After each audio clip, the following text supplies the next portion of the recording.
Okay, welcome back. So now we are going to continue with our essay writing. Plan, it was a bit of a sample essay that I put together. Had a plan. I'm targeting both Count of the Baskervilles and Lamb to the Slaughter. I want to discuss how both texts follow or subvert the classical crime fiction tropes or conventions. And here is my first paragraph, and I'm moving to my second paragraph. Now, by the way, this is a scaffold, so what happens is I just delete all of that, and then that becomes a paragraph, just in case you didn't know. It should look like this. And when I do that, actually, it's a bit of a reminder, because when I've done that, if I used my original red font scaffold, I need to reread it because I may be missing something there. Sometimes the sentences don't make sense by themselves, so you may need some linking words. So you might need, for example, or similarly, or next, or moreover, any of those linking words that will make your writing more cohesive. So it's a really good idea, if you start with your scaffold, to go back and make sure you reread it, and if necessary, add some extra words, such as linking words, to make your writing flow. Okay, so for my paragraph 2, I got the conventions that I want to discuss, which are clues, red herrings, and how suspense is built through these elements. So I wanted to talk about those 2 or 3 things, and I thought, well, for my next paragraph, I'm going to add moreover, or could be secondly. I could have added secondly. The use of multiple clues and red herrings to advance the plot helps the audience keep reading the story. Now, why am I saying that? Because I want to make a link to my thesis statement. What is my thesis statement about? It is about, making sure that the readers want to keep coming back to read these murder stories. So it is a little bit short, to be honest. I would add something else, perhaps something about not just suspense, but I may want to add something about the reestablishment of order, again going back to my thesis statement, but that's up to you. I'll keep it nice and short there, just to show you this as an example.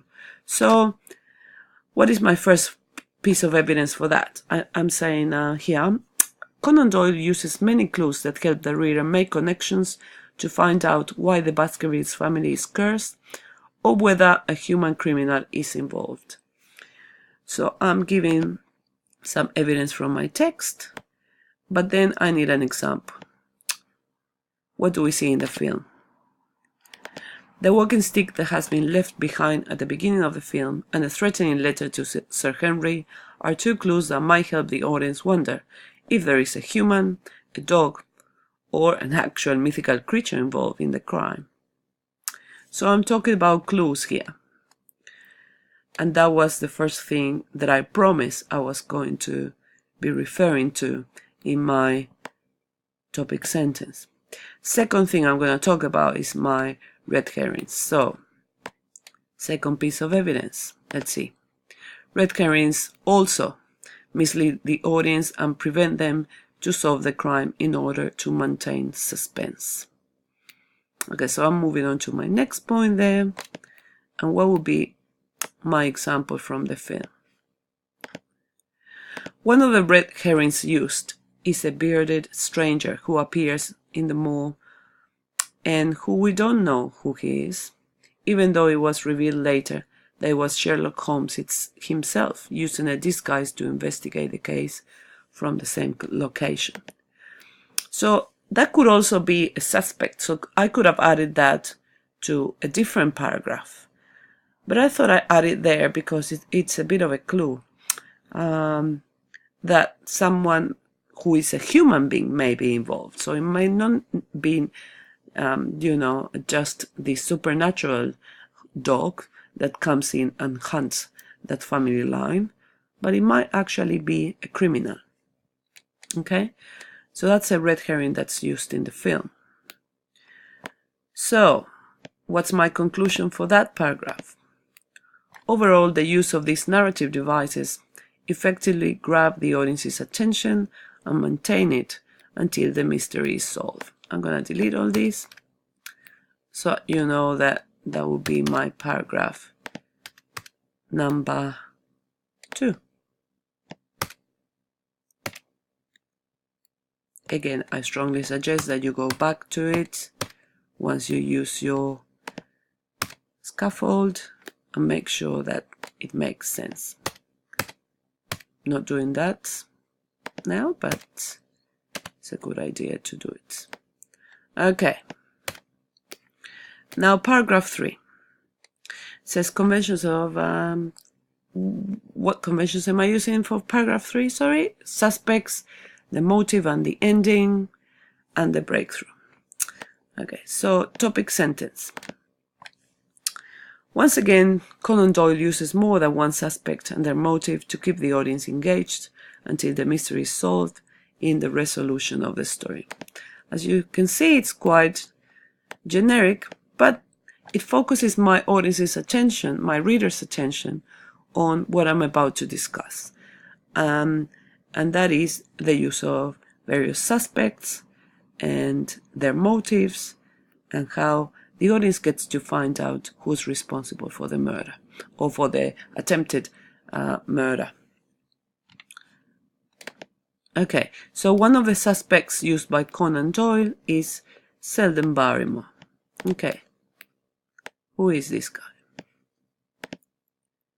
He's an escaped convict, and whose sister, perhaps I should get rid of the "and" there, whose sister works as a maid in the Baskervilles mansion. Something's missing there. He's shown as a scary-looking character. I say shown because it's in the film, who may have murderous intentions to kill Sir Henry. When Sir Henry and Watson go to catch him, we hear the howl of the hound. They try to catch him, but they can't. He later on is killed by the hound as he's wearing Sir Henry's clothes. Okay, so I'm talking about one suspect, that is, who is not necessarily the guy who is at fault and who will be later on attempting to kill Sir Henry. Now, what's my second piece of evidence for that one? Who is the second suspect? The second suspect is Jack Stapleton, but the audience does not know he's a suspect until the mystery is fully unraveled. At the end, of course.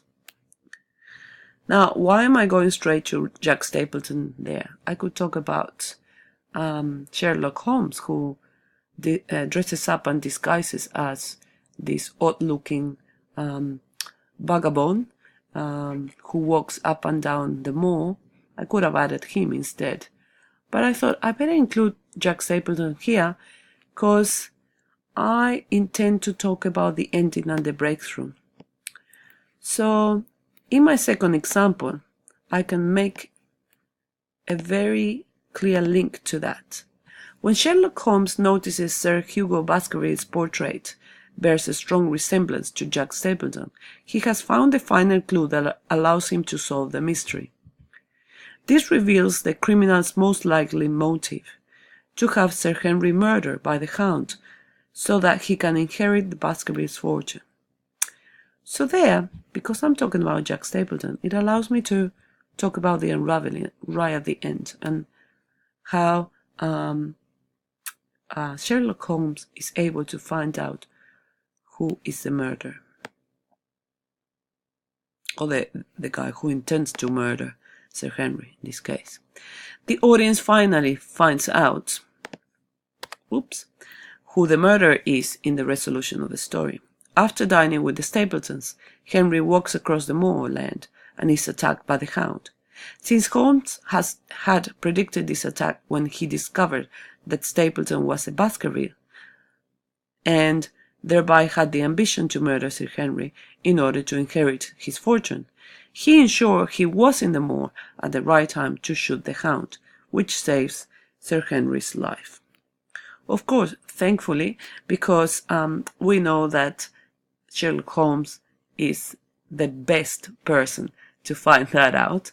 We know that he's able to find that clue, looking very intently at that portrait of Sir Hugo, and then he finds out that he looks exactly like Jack Stapleton. I think that I have already said that in my essay previously, but here I'm focusing on the second suspect and the breakthrough. Now, that will be the end of my third paragraph, and then I'm quickly gonna move on to my conclusion, because for paragraph number 4 and 5, I'd like you to go to Lamb to the Slaughter. And I've provided you with a couple of things that you can talk about for your topic sentence number 4, and that is the setting and the detective. For topic sentence number 3 will be the motive, the ending, and the breakthrough. And for my conclusion, this is my conclusion. I'm going to read it out, and then I'll show you where to get the other information from. Okay, overall, the conventions of classical crime fiction are followed in The Hound of the Baskervilles and subverted in Lamb to the Slaughter. Perhaps I should add an and there instead of all, in order to fulfill the subgenre's promise that reestablishing a sense of order, the other way around, can conquer human vice and corruption. This also stimulates the audience to continue reading books and stories from this subgenre, as the audience can vicariously be involved in the mystery-solving process. So that is a way of closing my full essay, and I'm going from the specifics, that is how those conventions are followed or subverted in my specific text, to something that's very broad and that tells my audience this is how this student attempted to answer the essay question. Now I'm going to go back to this document, because this is the document you need to use to write your 4th and 5th body paragraph.